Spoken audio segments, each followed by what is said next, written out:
thank you very much, and thank you very much for inviting me to your podcast program. It's a real honor. It's the first time that I'm invited to a podcast in Asia, and it's just extra special this time. So I worked I've had a very good career in the tech sector and related professional services and technology consulting for many, many years, and the last 25 or so years, 30 years in leadership roles. And I've learned so much about what really makes people tick and what you need as a leader to inspire and motivate people. And so now I'm doing a bit of coaching, consulting on sometimes, and I wrote this book purposely because I've seen the impact that good leaders and bad leaders can have on people, and I want to help develop better leaders and a better workplace for everyone. Wow. You start in your introduction at 9:11 my time. So, and now it's 9:12. So it's 9:12 in your time. So it's less than a minute. And it's not fair, but yeah, it's not fair for our audience to have just that little introduction of who you are and the work you are doing. And this conversation is designed for them to know more about that. So the moment that they know, the realization that we help them to find the transformation, moment in their lives, in their works. So let's travel time together. Let's figure out your journey and let's share that journey with our audience, shall we?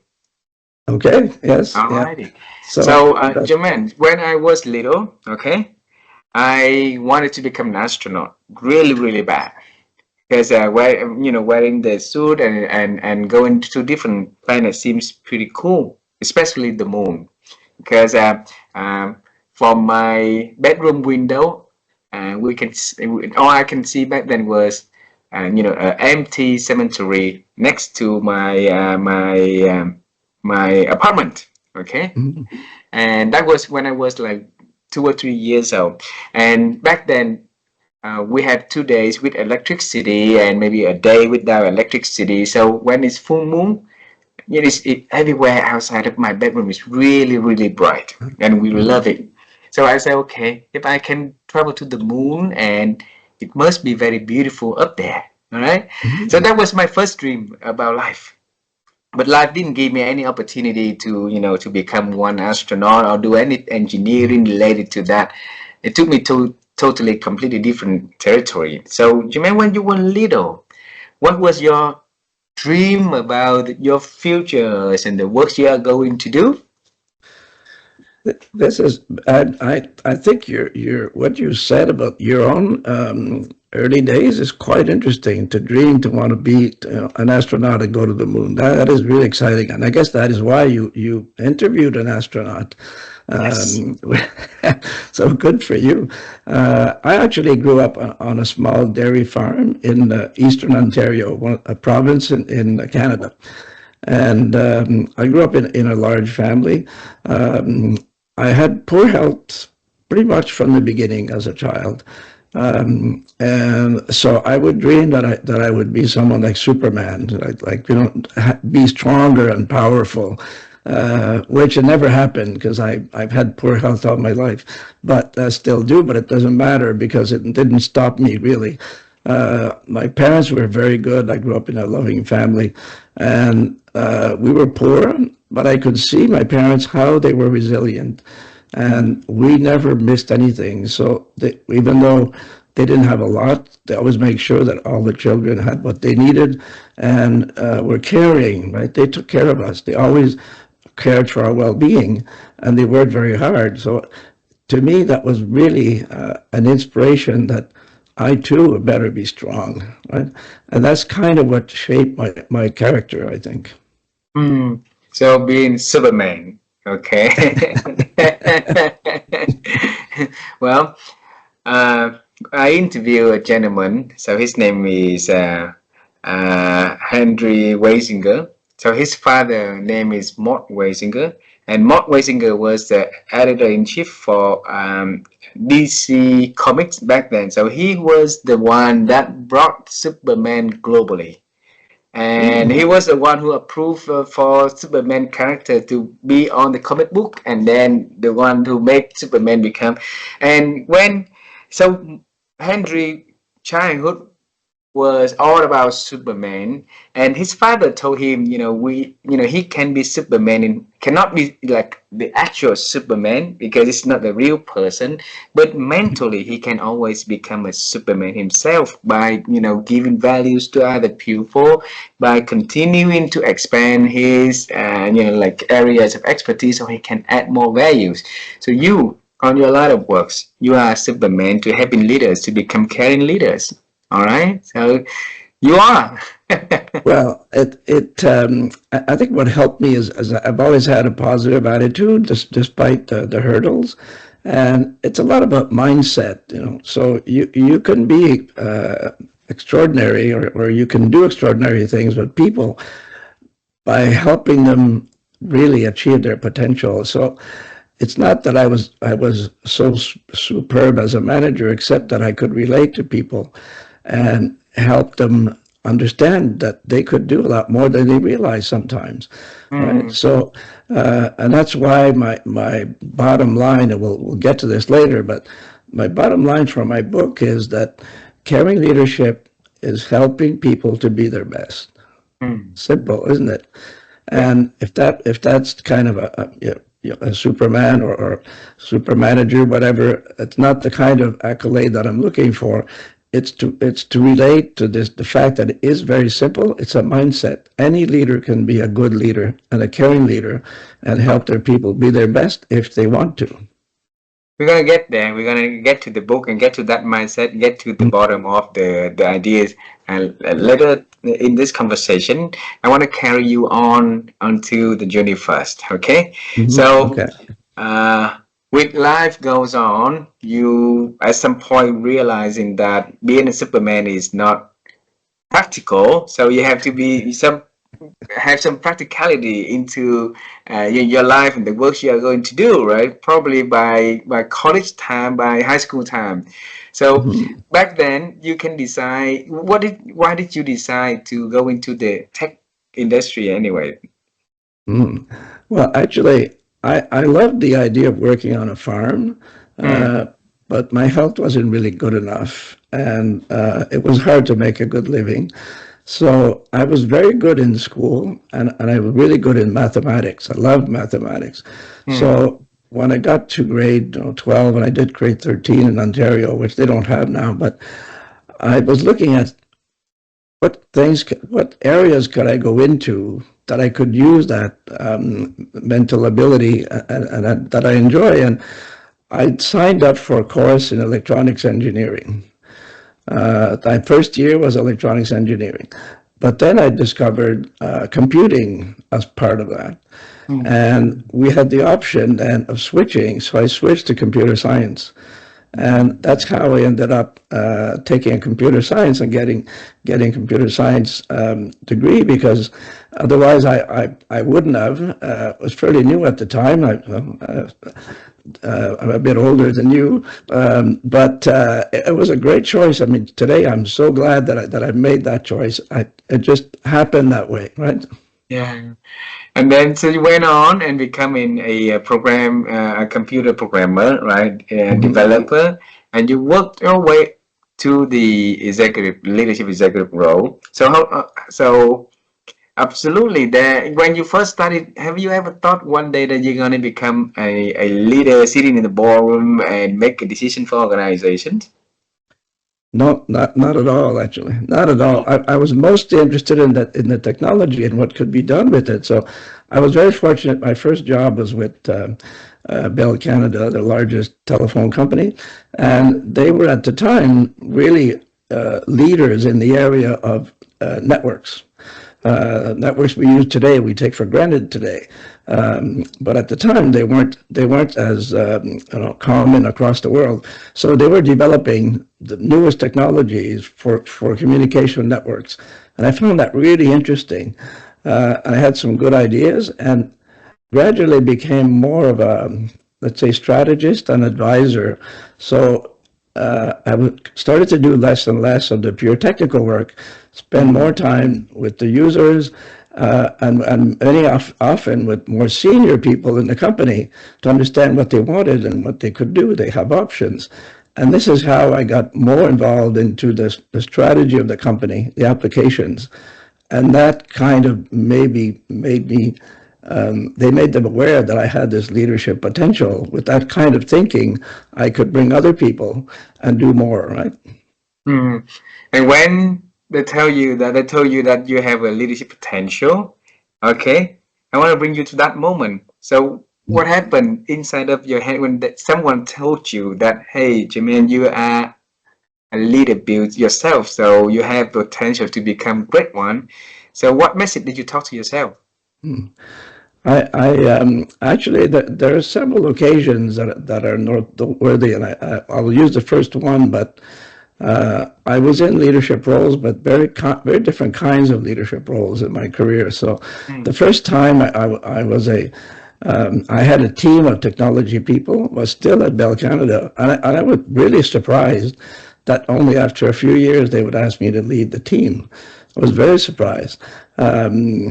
Surprise. And I didn't think of it so much as, hey, I'm the leader. I thought of it as, we're a team and we can do something. So I looked more as the potential of the team rather than than me, what I could do as the leader. What can we do as a team with the potential? And we actually did some very, very innovative projects at the time. And that really was my very first time that I had to manage people in the sense that you're responsible for their performance and responsible for for the work they do. There wasn't as much focus at the time on well-being or empathy because they were kind of given. The world was friendlier. Let me tell you. Maybe in those days, the world was friendlier and not as crazy aggressive about, we got to make money, right? So maybe it was a bit easier to be a leader at that time, but it was the first time that I had to let someone go. And that was one of the most difficult times in my career. Having to let someone go was really, really hard. I found that extremely hard to do. Wow, wow. And then when you took on the role as a manager of a team, a lot of us were, even now, we promote people because of the competency to deliver in a task, a project was so. Some people were promoted, but it's lack of the skills to be, being an effective leader. So it's make the journeys less joyful and happy, but a lot more like stress and painful, not only for that manager but also for the team that he or she is leading also. So I want to relate it to your story a little bit. Okay, back then, so when you becoming the first time manager, okay,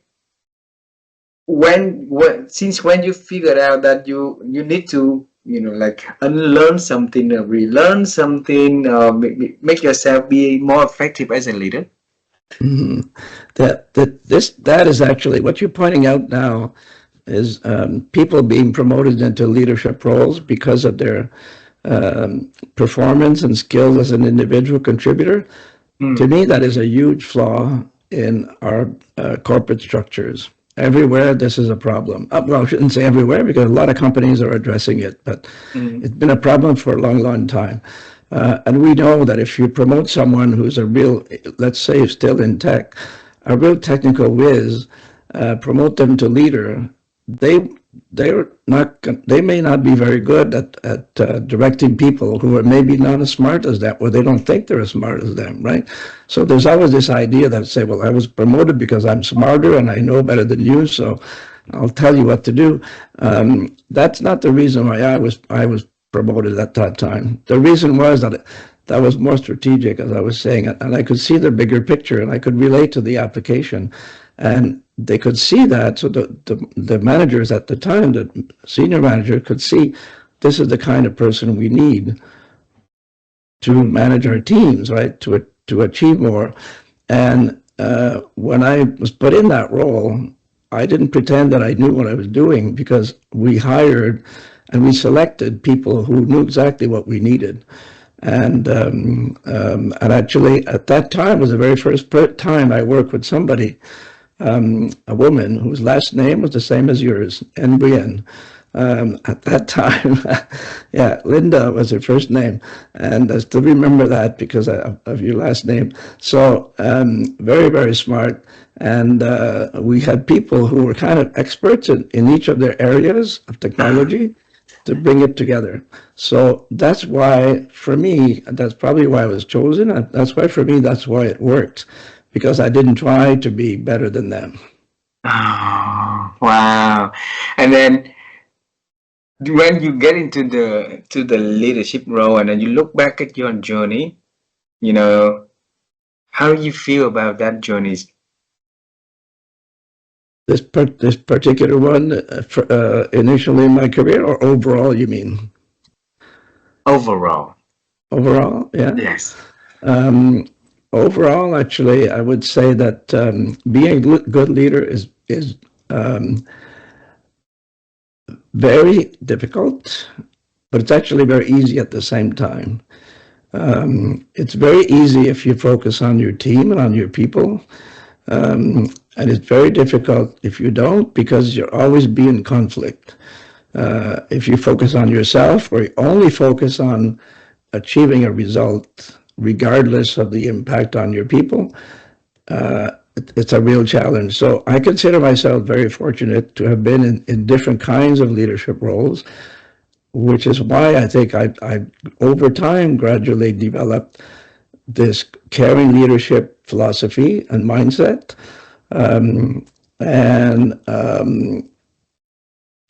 I explain this to other people and other leaders, they get it. It makes sense. It's not as easy to do necessarily, right? Because you have a lot of pressure.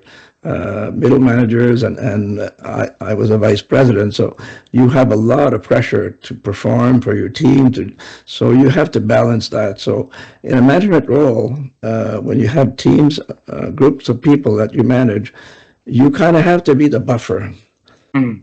Take the pressure coming from the top, and then somehow massage that and relay what your people need to know to get the work done, without making them more stressed because there's pressure from the top, even though they know. I've been told that many, many times. People appreciate that I can kind of protect them, shield them from some of the pressure, right? And make their life more enjoyable. So, that maybe that's a long answer, but it's all about the people in the end. If you want to be a leader, it's got to be about the people. Or else who if you don't have people to lead, right? So you cannot be a leader. Yeah. Yeah. So Yeah. German, question, since when, at what age or what year you figured out about the idea of caring leadership? Actually, that struck me, that kind of moment. I worked at a leading consulting firm in Ottawa at the time, and I had joined there. They were really a steam company. I was fortunate to join there because I was referred by someone I knew, and I worked there. And after about maybe a year, I got sick, and then I started to worry about, well, how are they going to see this? A new hire leaves sick, so he can't do anything, can't perform, can't bring in revenue. It's a concern because I knew that they were under pressure all the time. If you know anybody else in a consulting business, it's a pressure cooker environment, right? So, and I was hired as a strategist, not as a techie, but as a strategist. I had experience internationally. I had good technical experience, so I was hired as a strategist. But luckily, the person who had hired me was a caring person himself. And he didn't pressure me to say, you better get better or you're in trouble. He understood. And he was, he came to me, he was empathetic. He was understanding. And it was kind of a relief to say, okay, I can focus on getting better without being stressed about losing my job. Right? And that company, probably the best company I've ever worked for. So I did get better. And when I went back to work, I was pretty good. I did some really good work. It was recognized. I was given an award. And then the following year, to my biggest surprise, they asked me to become the director of the consulting practice, the management consulting practice. And I totally did not expect that. I never even expressed interest in becoming a leader at that time. I never expressed interest in that because we were having so much fun doing leading edge work for our clients that it never crossed my mind. But they explained to me that based on what I'd done and how I was perceived in the group, I was the right person for the job. Wow. So then I was a bit worried because I knew other people in the group. I knew how good they were. And I was thinking, well, what are they going to think? Maybe some of them won't be happy. Maybe some of them will, but how can I help them? And then that's when this idea came to me that the best thing I can do to help them, since they promoted me to this very senior role, the best thing I can do to help them is help them to be their best. And this is when I decided, okay, I'm going to work with each one of them, or as many as I could, to help them develop their potential and be their best. And this is actually exactly when I implemented or ingrained that philosophy in my mind. This is how I'm going to lead from now on. When was it? In terms of year, Yes. calendar year, you mean? Probably not. I think it was in 1995. 1995, so 30 years ago. 30 years ago, yeah. 30 years ago. And the management philosophy, leadership philosophy 30 years ago, they've been talking about that. They've been talking about, taking care for the pupil. But the talking and the action did not go parallelly over the years. And I think the significant change really happened during the past 7-8 years, especially during the global pandemic. So really when something significantly happened, and then the whole realm of leadership and management started to change in the positive way. It's like a response and react instead of a responding. So Germain, why did you have that idea and implement that idea and role model that idea 30 years ago?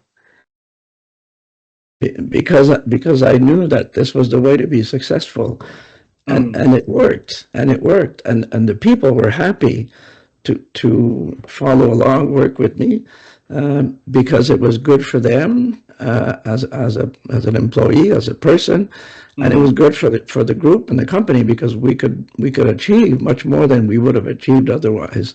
And I had been in prior roles. Before I joined that company, I was in leadership roles internationally, but it wasn't the same at all because they were not people who reported to me. I wasn't responsible for their well-being, their performance, all of that stuff, right? So it was a different kind of leadership role. I was more like a specialist, if you will, or a strategist or evangelist internationally for electronic network development.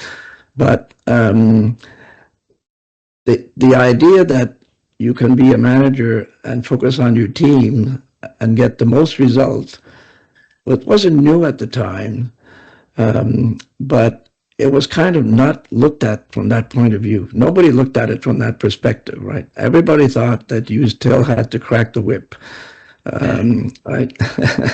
It was still the idea, but that particular company that I worked for, that consulting firm, the executive team were so good from that point of view. You could go and talk to the president. There was no issue in that company. They were very people oriented, and that culture really is what made it possible. And it's a culture that I only experienced one time after in my career. It just, and not quite as good, but almost. That culture to say that you're a team from all levels is really, really something that it's so valuable. It's incredible. but it's hard to duplicate. And I don't know where it exists today. Some people tell me that it exists, but at the same time, they tell me that they're under extreme pressure to perform or else. So it's to find that balance, right? I think being at a leadership role is a bit like a dance, if I could put it that way. You have to have that harmony and in sync as you try to motivate people and inspire them to do something, but you can't do it to the point where they crack, right? So it's kind of like a dance, and it's got to be like a choreographed dance. You have a troupe, group of people, and you kind of work with them, explain what we're doing, explain why we're doing something, and what their role is. And I found, this is a long answer, sorry, but I found that if you help people understand the importance of their role, right, the significant contribution that each one of them makes, that is a good motivator as well, right? Because they know that they are filling a purpose, and they belong, right? I want to talk about the caring leadership from this point forward. But before we go talk about this one, I want to go to the fundamental, because we as human beings, we want love and we want to be loved also. So in our nature, we care for the people around us, right? And along the way, why did we lose that caring for other people? Yeah, where did we lose it? I don't know where did we lose it. I think we lose it because as a human race, we become much more ambitious. And at least the culture that I know in North America, and the people from Asia that I know have been in the same kind of culture. There's always this pressure. It's always this ambition, right? Even if you work for a company that does well, there's always this ambition that, oh, they want to grow. Let's grow revenue. Even though you have a fantastic year, okay, well, next year we can do better. We can always do better. And as an individual, we still have that ambition. People say, well, okay, I'd like to have a bigger house. Oh, no, maybe I'd like to buy a BMW. Just things that people, we get motivated, we get inspired, which is very good. But if we push it too much and our ambitions are too high, then the love part and the caring part kind of falls on the wayside because you don't have time for that anymore. And that's really too bad when that happens. Yeah. Wow. So we're getting somewhere in this conversation now, because you said that push too much, then things falling apart, and then the caring part also falling apart. So the too much is qualitative, so it's not measurable. Right? So how can I develop a system that can help me to like beware of like where the pushing, and it's getting me to where I want to, but not going to push me off the cliff. Yeah. And I don't know of any system that can be developed, because I would tell you from my experience, it's different from every person. Every person has a different tipping point. And the only way to make it work is to get to know your people. So the first fundamental principle of caring leadership is to get to know your people. That's absolutely the first thing you need to do. If you have a small team, it's fairly easy, get them to know one-on-one. If you have a larger team, it's more difficult, but you still do it as in small groups or however you can do it. But it's the only way. So when I was promoted into that senior role as director of the management consulting practice, I only knew a few of the people. I knew they were good. I didn't know the others, but I made a point right off the bat to get to know the other ones, to reach out to them, and we'll get to know them. So if you get to know each person, one person may be very aggressive in terms of their career, and they were ready to be pushed. They don't mind being pushed because they want to achieve, they want to do more. Other people may not. And I've had people tell me, and even again during the pandemic, people tell me, hey, somebody who's like 30 years old, have kids at home, I don't want to work 7 days a week. I don't want to work evenings. I want a decent workload. Okay, you got to work with that, because if you don't work with that, either you will cause burnout or the person will leave and will go work somewhere else. But you only know that by talking to each person. So Mm. it's an individual thing, and which is why caring leadership starts by getting to know your people first. Get to know your people first as individuals, then you will know their potential as professionals, right? Only then will you know. Wow. Does that make sense? That makes a lot of sense for me. Sit down with our people, talk to them, know their strength, know their weaknesses, know what they want.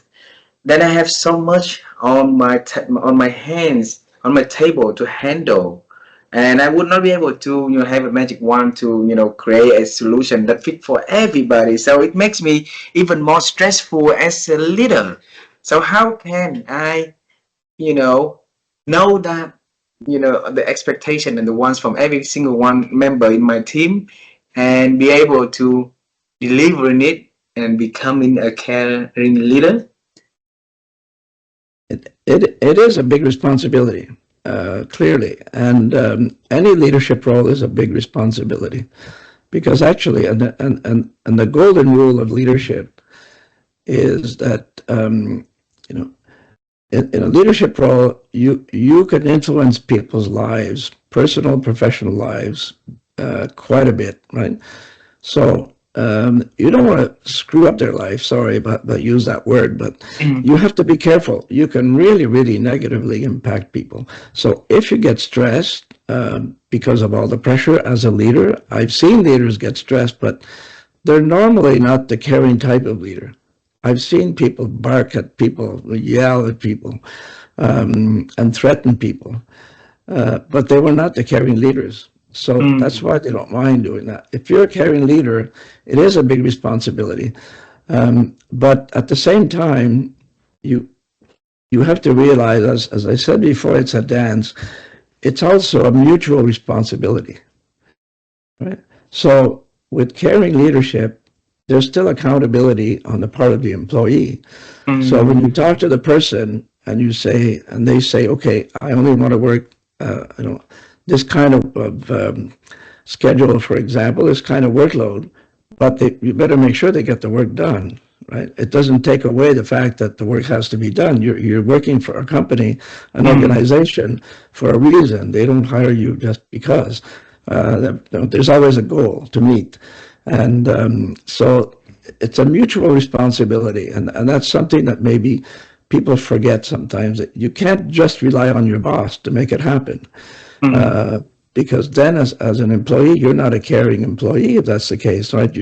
So you're not considerate. You have to be considerate that your boss has a lot of responsibility. So it works two ways, right? So I'm answering this question kind of the other way around.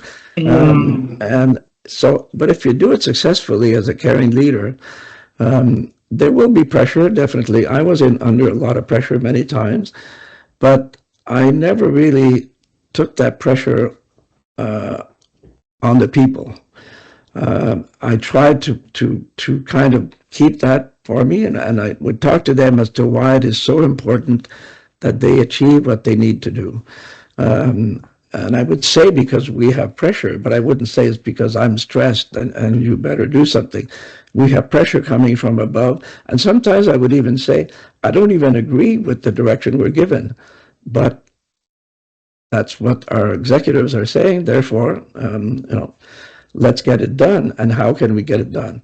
And so this is how I think we manage stress, but it can be very difficult. I've had periods where I was very stressed, but it wasn't as much because of the pressure from the people, or Mm. I found that part easier. For me, that part was easier, even though I had many people sometimes.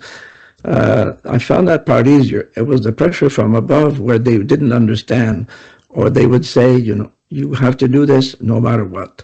And that part where you say that you throw away the love, as you said, and you do it at any cost, that's where it gets difficult. So Jermaine, when you say that, the works for a leader is like dancing, so we have to know how to dance, the pressure from the top, but then when it comes to a leader, then you have to, absorb it a little bit and know exactly what you can share to the teams, so that it's not gonna pass that pressure to them unnecessarily. But if without passing it into them, how do we make sure that they know the burden, the goals, the pressure that their leaders are having because of the caring leadership style that the leader want to demonstrate works. Yeah, it's all about the teamwork culture. Right?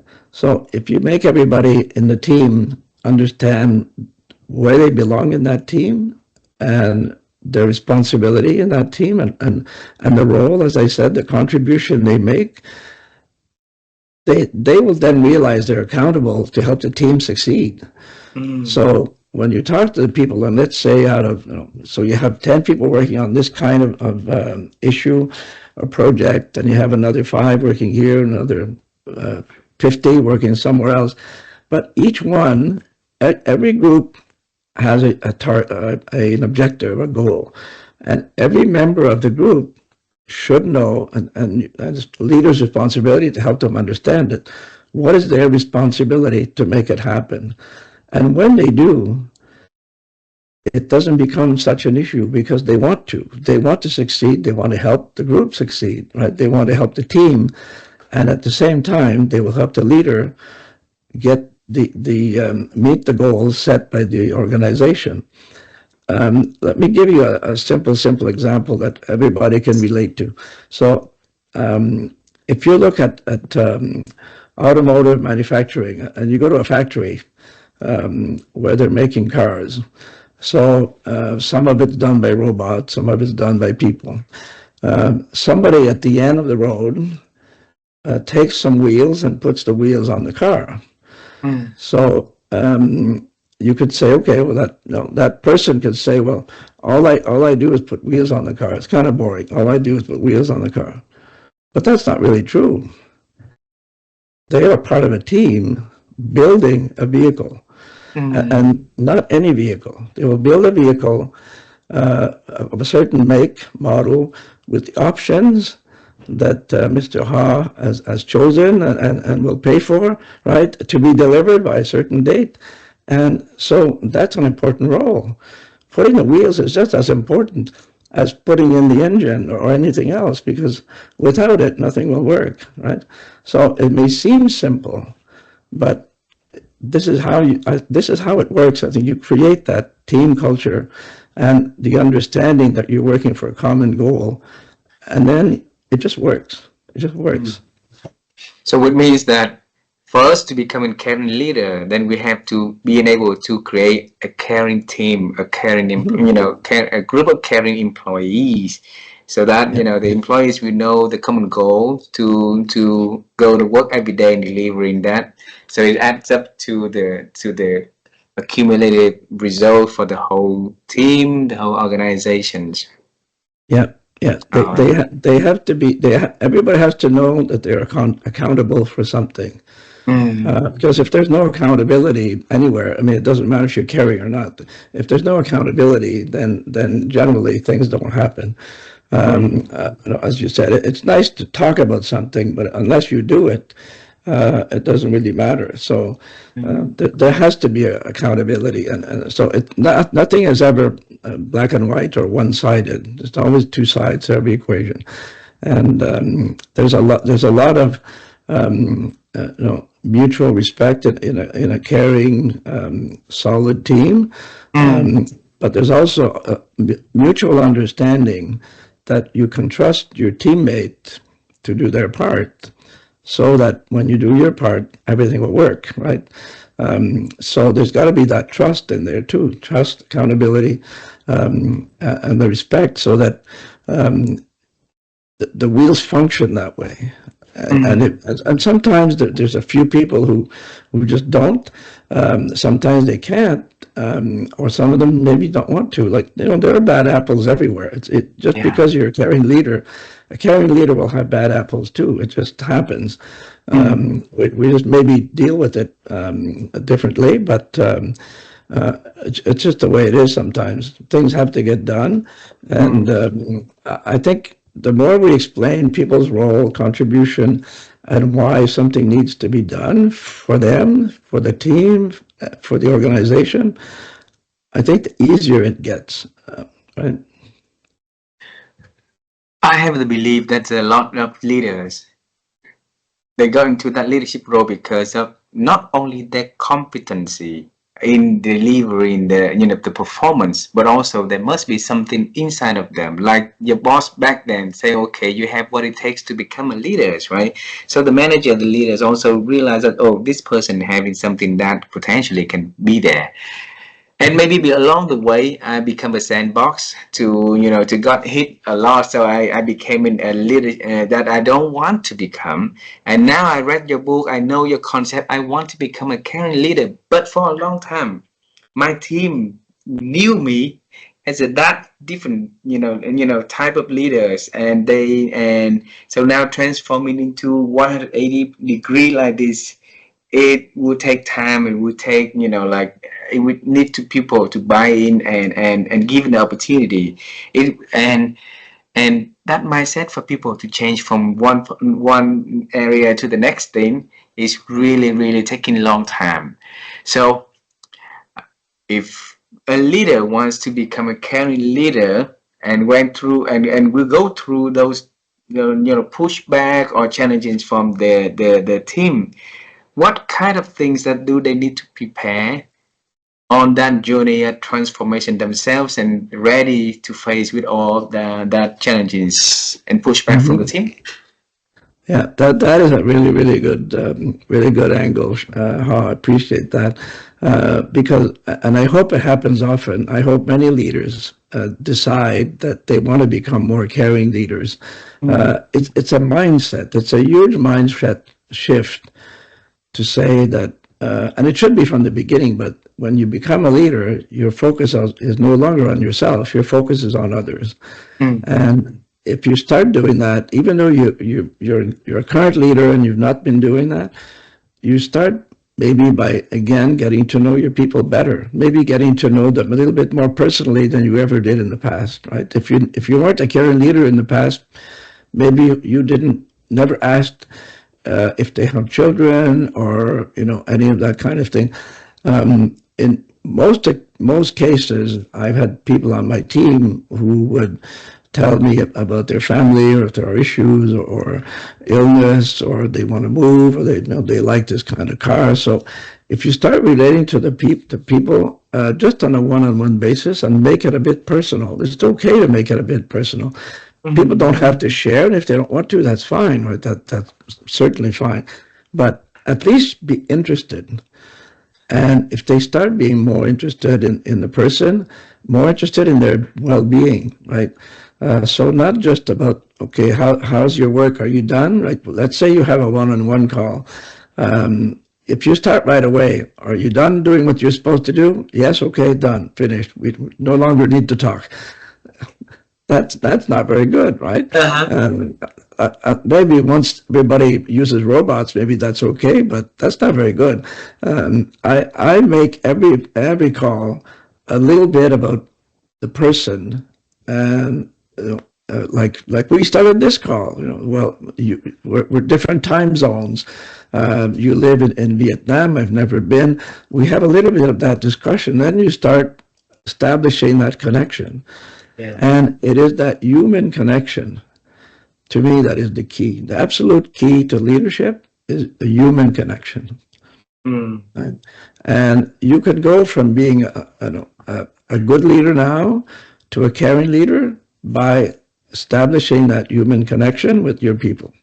Mm. And it can best done one-on-one, but if you have large groups, like I've had like 125 people, you can't talk to them every day or every week, but you can still try and establish that human connection a little bit, and at least they see, and people can relate, right? People are not stupid. People are very, very smart, and people's antenna for their manager is a lot better than we realize. A lot Yeah. better than, it may not say anything, right?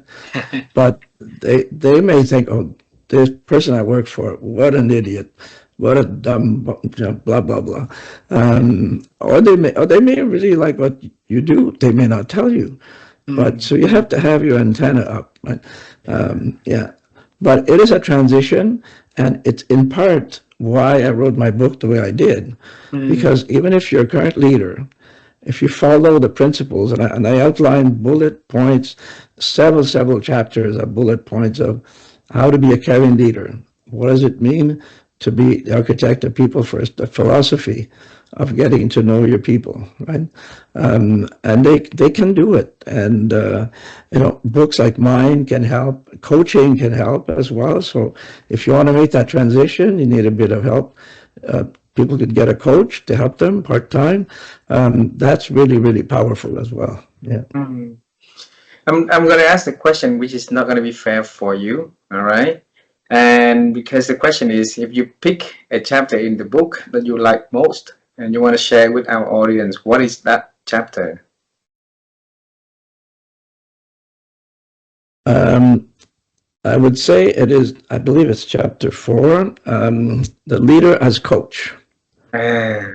The leader as coach. I believe it's chapter 4. Don't have a copy right in front of me, but the chapter on the leader as coach is the most critical, Mm. because from that you can deal with everything else in the book and everything else that comes up.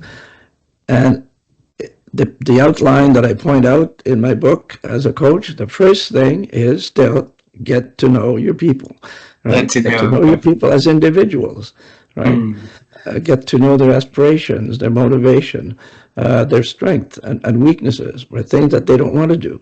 Mm. And then as a coach, you need to orchestrate your team, right? So we talked about that. The dance. So it's a dance with the individual, it's a dance with the team. Orchestrate things and help your people become collaborators, support each other, trust each other, that the work will Mm. be done, right? And so leader as coach is very, very powerful. It's become more and more popular now. People are talking about that a Yeah. little bit since the pandemic, maybe. As you said before, since the pandemic, we talk more about empathy and caring and understanding. Mm. Whether that remains the case or not, I don't know. During the pandemic, executives were in the same boat as employees. They had to stay home and work at home, maybe not properly set up. Maybe, they have pets in the house, young kids, there's noise, whatever. But once you go back to normal, the executives, do they still have that caring, understanding mindset or not? But leader as coach, that chapter covers many, many, many bullet points of how to do things, how to handle different things. And that would be the chapter that if you only read the one, please read that one. Absolutely, absolutely. I have two last questions for this conversation today. All right. My wife and I, we've been on the quest to help people to improve their ability to think. Mm-hmm. And you are a really, really good thinker. All right. And now you put your thinking into action to help your employees to get better and now help leaders to get better and become more effective leaders, more caring leader, right? So how have you been improved your ability to think over the years? Um, I think you have to have an open mindset always, and also always want to learn. We should remain curious, right? I always want to learn. And even though I started my career in tech, I'm not as interested in how, let's say, AI, everybody talks about AI today. I'm not as interested in developing language models and that kind of thing. But I'm interested in how we can use AI as an application to help us, right? Not to take over jobs, but to supplement what people are doing. Maybe take away some of the mundane stuff, or help them become creative. I mean, I use AI for things. I use AI when I have an idea or I'm not sure what's out there or something, I will ask questions. Right? I use that as part of research. But I never use it to write. My book is not written. There's not a word in my book written by AI, and I wouldn't use it to write that kind of stuff. But so you have to keep your thinking sharp, and I think keep your brain sharp, regardless of age, by being curious and being open, and say why, right? Why? So somebody explains to you that they have this problem or they have this situation, then you can start saying, okay, well, why is that way? And why is that? And if people say, well, that's just the way it is, that's not the right answer. So you have to remain curious, and you kind of get that creativity at the same time, that it helps you think more clearly. Right?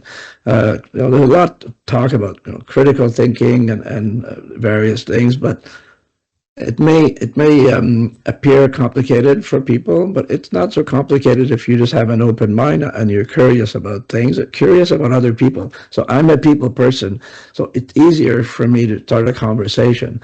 But other people are not. Other people, they just don't want to talk unless they have to. That's a bigger challenge. I think that Yeah, curiosity, we put it on to getting to know your pupil. That would have absolutely. to really, really know your pupil. And when you have that curiosity to know your pupil, then you will have the curiosity to find a way to work better for your pupil and become a caring leader yourself, right? Yeah, absolutely. Very well said. Absolutely. Yeah. Yeah, yeah. Last question is about the future, because we talk about the past, we talk about the present. It's not fair if we don't talk about the future a little bit. Okay, is there anything exciting, Germain, on that you are working on? You want to share with me and the audience, so together we can celebrate with you in advance. When I think about the future, I don't think so much about technology. Technology is part of it. I think more about the coming generations. I've been very, very fortunate to be asked to mentor University of Toronto students who take management consulting courses as an optional course. And I've done that since 2019, I think. Not all the time, but I know the professor, and it's really, really enlightening to mentor university students. And I've also worked with 22-year-olds just graduated, first job during the pandemic, their first job, and they had to work from home, and all they had was a little room close to the university. Um, so to me, I think about the future. I think about the generation coming up and the multi-generational work environment. So you have people still of my age, baby boomers, and you have people who are 22 years old, all working in the same group, which is okay, which is great. So what we do for the future is help the younger people. You can still help the baby boomers because a lot of them need help, but how you help the people. So I have been thinking about some kind of a program that I can introduce, kind of set up a knowledge sharing platform, if you will, so that if I could take my knowledge or I could give students access to my knowledge, Mark Crowley's knowledge, your knowledge, Marshall Goldsmith's knowledge, through some kind of a knowledge bank, a knowledge vault, whatever it is, right? That would be cool. I don't know yet how it's going to be done, but I have this idea in my mind that this would really help, because when I was going to college and the 22-year-olds that I worked with, or 25-year-olds, it's good to know what you learn in school. It's very different when you get in the workplace. Learn how work is done, right? And learn how to work with your peers, learn how to work with your managers. If you're suddenly in front of an executive, I was very shy at the beginning of my career. I was very shy as a child too. And I've had situations where if I was in front of an executive, I would freeze. I was so shy, I wouldn't know what to say, or you forget everything you're supposed to say, right? So with a little bit of coaching and a little bit of access to some knowledge, that's why when I coach the University of Toronto students, simple things like if you're going to send a request to somebody to do an interview for their program, for their projects, for example, make sure you have a clear subject line in your email. Make sure you have some key bullets as to what you need, why, what you need from them. I've had somebody send a meeting request, and the only subject title was meeting. Executive will receive that, but they don't even look at it, right? Yeah. But if you say, you know, I'd like your help for, I'd like your advice, most of them will take the time and discuss with you. Right? Or if you say, I'm working on this program for someone on your team, oh, yes, okay, then that's fine. So the simple things that we can learn that we don't learn in university, that would be the knowledge bank that I would like to see. And you'd be a great contributor to that, I think, Ham. I love to be part of that also, Jermaine. That would be wonderful to have people not to equip from what they learn from school into the life experiences to make the path for them to go a lot, smoother, faster. So the Yeah. car going on the road is slow down because of all the bump, alongside the road, But if we can remove all the bumps, how fast they can go, how far they can go, how beautiful their ride would be for them. Yeah. So thanks a lot for the beautiful conversation today, and I really enjoy the idea of that you brought the insight that you brought to these conversations, and I hope that the viewers, the listeners around around the world will be able to have access to caring leadership to know more about it, and and knowing this just the first part of the equation. So at least they, from there, take some action to talk to their pupil, to know their pupil, and then try to use curiosity and creativity to create something worthwhile for their pupil. And that is the first step for them to become caring leaders, right? So, yep. Thank you very much for sharing the ideas here. That's been a pleasure. Thank you. Thank you very much for having me on. And yes, I do hope that the listeners and viewers find this useful, and that they recognize that it's a mindset that they can adopt, and they can become a caring leader, and they can help their people be their best. And it's really not that hard, but you have to get to know them. And the heart of leadership, in my opinion, the heart of leadership is human connection. Once you have human connection, it becomes so much better for everyone. So thank you. If people want to get a hold of me, I'm on LinkedIn, I'm on Instagram, Facebook. I have a TikTok account. I haven't used it very much yet. I just signed up to Blue Sky, and I have a website. It's my name, GermainSt-Denis.ca. Or .com. I have a website, explains, my book is there, but explains my whole philosophy as well, and type of coaching that I can do. If someone needs some help, I'd be happy to help. Wonderful, wonderful. And this is a beautiful season of the year. So happy holidays to you, to yours. And I look forward to sharing this beautiful conversation with our audience in the near future. I'll let you know in advance. Have a happy new year early. And send our love and kisses to the people in your network, please. Thank you very much. Happy holidays and the best for the new year to you, your family as well, and those around you. Thank you very much. Thank you. Bye bye for now. Bye bye. Bye bye.